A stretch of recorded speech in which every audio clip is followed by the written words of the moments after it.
Adamya Chetana foundation ಶುರುವಾಗಿದ್ದು 1997ರಲ್ಲಿ ಶ್ರೀಮತಿ ಗಿರಿಜಾ ಶಾಸ್ತ್ರಿ ಅವರು, ಅಂದರೆ ನನ್ನ ಅತ್ತೆಯವರು, ಅನಂತಕುಮಾರ್ ಅವರ ತಾಯಿಯವರಾದ ಶ್ರೀಮತಿ ಗಿರಿಜಾ ಶಾಸ್ತ್ರಿ ಅವರ ನೆನಪಿನಲ್ಲಿ ನಾವು ಈ ಸಂಸ್ಥೆ ಶುರು ಮಾಡಿದ್ವಿ.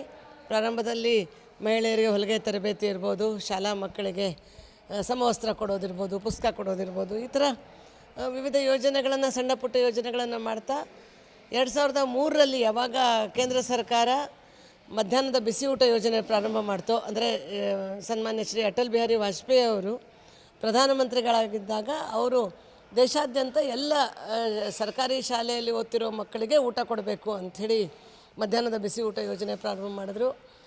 ನಗರಗಳಲ್ಲಿ ಏನಾಗ್ತಾಯಿತ್ತು ಅಂದರೆ ಸರ್ಕಾರ ಕೊಟ್ಟಿರೋ ಹಣದಲ್ಲಿ ಮಾಡೋದು ಕಷ್ಟ ಆಗ್ತಿತ್ತು. ಅದರ ಜೊತೆಗೆ ಸರಿಯಾದ ಸ್ಥಳಾವಕಾಶ ಇಲ್ಲ, ನೀರಿನ ವ್ಯವಸ್ಥೆ ಇಲ್ಲ, ಮೂಲಭೂತ ಸೌಕರ್ಯಗಳಿರಲಿಲ್ಲ. ಹೀಗಾಗಿ ಅವರೆಲ್ಲರೂ ನಮ್ಮನ್ನು ಕೇಳಿಕೊಂಡ್ರು, ನೀವು ನಮಗೆ ಮಾಡಿಕೊಡಿ, ಉಳಿದ ಎಲ್ಲ ಪ್ರಾಜೆಕ್ಟ್ ನಾವು ಮಾಡ್ತೀವಿ ಅಂಥೇಳಿ. ಆಗ ನಾವು 2003ಕ್ಕೆ ಈ ಸ್ಥಳದಲ್ಲಿ ಬಂದು 10,000 ಮಕ್ಕಳಿಗೆ ಅಂತ ಪ್ರಾರಂಭ ಮಾಡಿದ್ವಿ. ಆದರೆ 6 ತಿಂಗಳಲ್ಲಿ ನಾವು 50,000 ಮಕ್ಕಳಿಗೆ ಇವತ್ತು, ಅಂದರೆ 2004ರಿಂದನೇ ಇಲ್ಲಿಯವರೆಗೆ ಪ್ರತಿದಿನ ಬೆಂಗಳೂರಿನಲ್ಲಿ ಸಾವಿರಾರು ಮಕ್ಕಳಿಗೆ, ಹುಬ್ಬಳ್ಳಿಯಲ್ಲಿ, ಕಲಬುರಗಿಯಲ್ಲಿ ಮತ್ತು ಜೋಧ್ಪುರದ ರಾಜಸ್ಥಾನದಲ್ಲಿ, ಹೀಗೆ 4 ಅಡುಗೆ ಕೇಂದ್ರದಿಂದ 1,60,000 ಮಕ್ಕಳಿಗೆ ಊಟ ಕೊಡ್ತಾಯಿದೆ. ಅದರ ಜೊತೆಗೆ ಇತ್ತೀಚಿನ ದಿನದಲ್ಲಿ ನಡೀತಾ ಇರುವಂತಹ ಈ ಆಯಿಲ್ ಕ್ರೈಸಿಸ್, LPG ಬಗ್ಗೆ ನಾವು ಚರ್ಚೆ ನೋಡ್ತಾ ಇದ್ದೀವಿ. ಆದರೆ 2009ರಲ್ಲೇ ಅದಮ್ಯ ಚೇತನ ಯೋಚನೆ ಮಾಡ್ತು, ನಾವು ಶಾಲಾ ಮಕ್ಕಳಿಗೆ ಊಟ ಕೊಡುವಂಥವರು ನಾವು ಕೆಲವೊಂದು ಉಪಕ್ರಮಗಳನ್ನು ತರಬೇಕು, ಮಾದರಿ ಉಪಕ್ರಮಗಳನ್ನು ತರಬೇಕು. ಒಂದು ಕಡೆ ರುಚಿ ಶುಚಿ ಊಟ ಕೊಡಬೇಕು, ಇನ್ನೊಂದು ಕಡೆ ಅದಕ್ಕೆ ಬಳಸುವಂಥ ಇಂಧನ ಇರ್ಬೋದು, ನೀರಿನ ಬಳಕೆ ಇರ್ಬೋದು, ಈ ಥರದ ಸಂಗತಿಗಳ ಬಗ್ಗೆ ಗಮನಿಸಬೇಕು ಅಂಥೇಳಿ ನಾವು ಅಕ್ಕಿ ತೊಳೆದಿರೋ ನೀರನ್ನು ಗಿಡಕ್ಕೆ ಹಾಕುವಂಥದ್ದು ಇರ್ಬೋದು, ಮತ್ತು ಯಾವುದೇ ಕಸ ಮಾಡದೆ ಆ ಕಸದಿಂದ ಗೊಬ್ಬರ ಮಾಡುವಂಥದ್ದು ಇರ್ಬೋದು, ಈ ಥರದ ಉಪಕ್ರಮಗಳನ್ನು ಮಾಡ್ತಾ ಒಂದು ದಿಟ್ಟ ಹೆಜ್ಜೆಯನ್ನು ನಾವು ಇಟ್ಟಿದ್ದು ಪೆಟ್ರೋಲಿಯಂ ಇಂಧನ, ಅಂದರೆ ಪಳೆಯುಳಿಕೆ ಇಂಧನ ಇಲ್ಲದೆ ಅಡುಗೆ ಮಾಡಬಹುದು ಮತ್ತು ಕಸವನ್ನೇ ಇಂಧನವನ್ನಾಗಿ ಬಳಸ್ಬೋದು ಅನ್ನೋದನ್ನು ನಾವು ಸಮಾಜಕ್ಕೆ ತೋರಿಸ್ಕೊಡ್ಬೇಕು. ಅದರ ಮುಖಾಂತರ ಕಸ ಕಡಿಮೆ ಮಾಡಿ ಒಂದು ಕಡೆ ಅಂತ ಹೇಳೋದ್ರ ಜೊತೆಗೆ ಪೆಟ್ರೋಲಿಯಂ ಇಂಧನವನ್ನು ಬಳಕೆಯನ್ನು ಕಡಿಮೆ ಮಾಡಿ ಅಂತ ಹೇಳುವಂತಹ ಒಂದು ಪರಿಕ್ರಮ ಇದು. ನಾವು 2009ರಿಂದ ಪ್ರಾರಂಭ ಮಾಡಿದ್ವಿ. ಅವತ್ತಿನಿಂದ ಇವತ್ತಿನವರೆಗೆ ಒಂದು LPG ಸಿಲಿಂಡ್ರು ಬಳಸದೆ ದಿನಕ್ಕೆ ಸಾಧಾರಣ ನಮ್ಮ ಎಲ್ಲ ಅಡುಗೆ ಮನೆಯಿಂದ ಸೇರಿದ್ರೆ 120 ಸಿಲಿಂಡ್ರನ್ನ ಉಳಿಸ್ತಾ ಇದ್ದೀವಿ.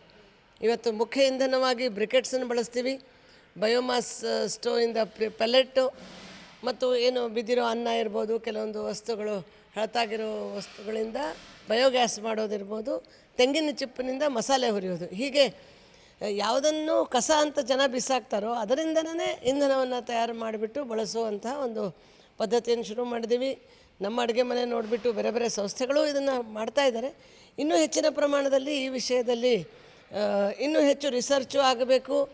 ಮನೆಗಳಲ್ಲೂ ಇವತ್ತು ನಾವು ಪೆಟ್ರೋಲಿಯಂ ಇಂಧನ ದಾಸರಾಗದೆ ಭಾರತ ಆತ್ಮನಿರ್ಭರವಾದ ಇಂಧನವನ್ನು ಬಳಸುವಂಗಾಗಬೇಕು. ಅದರ ಜೊತೆಗೆ ಪರಿಸರ ಸ್ನೇಹಿ ಇಂಧನವನ್ನು ಬಳಸಬೇಕು.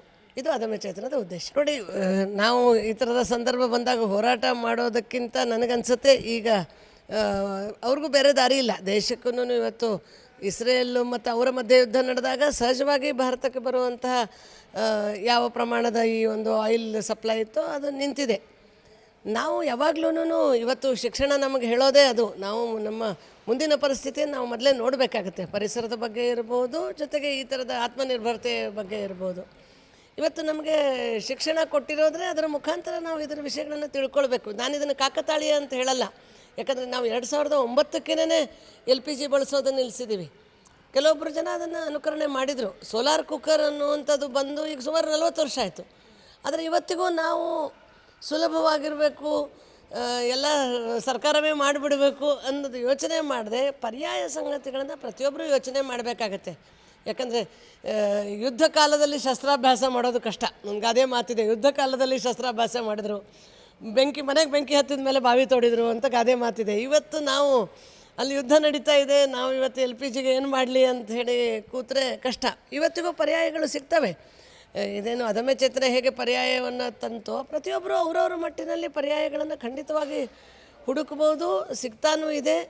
ಆದರೆ ಯಾವತ್ತೂ ಮನುಷ್ಯ ಆತ್ಮನಿರ್ಭರವಾಗಿ ಬದುಕೋದನ್ನು ಕಲಿಬೇಕು. ಆ ದೃಷ್ಟಿಯಿಂದ ಯುದ್ಧ ಕಾಲದಲ್ಲಿ ಕಷ್ಟ ಆದ್ರೂ ಯುದ್ಧ ಇಲ್ಲದ ಸಮಯದಲ್ಲಿ ನಾವು ಯೋಚನೆ ಮಾಡಿಕೊಂಡು ಈ ಸಂಗತಿಗಳನ್ನು ಜಾರಿಗೆ ತರಬೇಕು.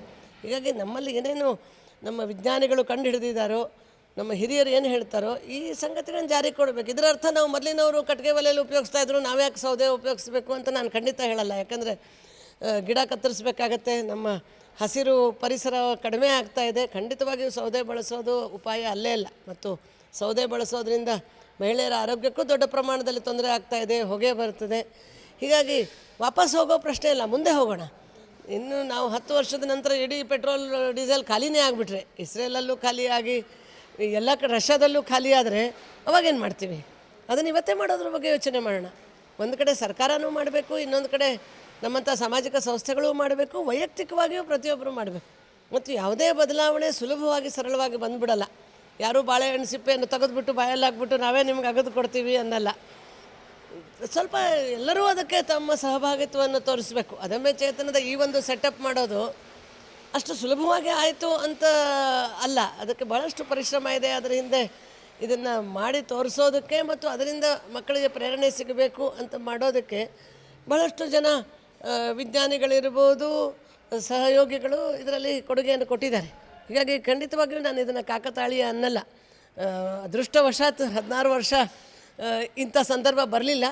ಇವತ್ತಿಗೂ ದೇಶ ಹೇಳ್ತಾ ಇದೆ ನಮ್ಮ ಹತ್ರ ಪೆಟ್ರೋಲಿಯಂ ಫ್ಯೂಯಲ್ ಇದೆ, 1 ವರ್ಷ ತಿಂಗಳಿಗೆ ಆಗುವಷ್ಟಿದೆ ಅಂಥೇಳಿ ಸರ್ಕಾರ ಹೇಳಿದೆ.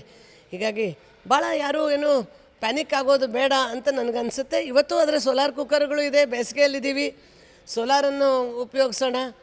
ಇಂಡಕ್ಷನ್ ಸ್ಟೋವ್ ಇದೆ, ಪರ್ಯಾಯ ವ್ಯವಸ್ಥೆಯನ್ನು ಮತ್ತು ನಾವು ಅಂದರೆ ಆತ್ಮನಿರ್ಭರವಾಗಿ ನಮಗೆ ಬೇಕಾಗಿರೋ ಇಂಧನ ನಾವೇ ಬಳಸೋದ್ರ ಬಗ್ಗೆ ಖಂಡಿತವಾಗಿಯೂ ಎಲ್ಲರೂ ವೈಯಕ್ತಿಕವಾಗಿಯೂ ಚಿಂತನೆ ಮಾಡಬೇಕು ಅಂತ ನನಗನ್ಸುತ್ತೆ. ಕಳೆದ ವರ್ಷದಿಂದ ನಾವು ಅಯೋಧ್ಯೆಯಲ್ಲೂ ನಮ್ಮ ಒಂದು ಅಡುಗೆ ಮನೆಯನ್ನು ಪ್ರಾರಂಭ ಮಾಡಿದ್ದೀವಿ. ಅಯೋಧ್ಯೆಯಲ್ಲಿ ಇಡ್ಲಿ ಸಾಂಬಾರು ಮಾಡುವಂಥ ಒಂದು ಸಾಹಸವನ್ನು ಅದಮ್ಯ ಚೇತನ ಶ್ರೀರಾಮಚಂದ್ರನ ಕೃಪೆಯಿಂದ ನಡೆಸ್ತಾ ಇದೆ.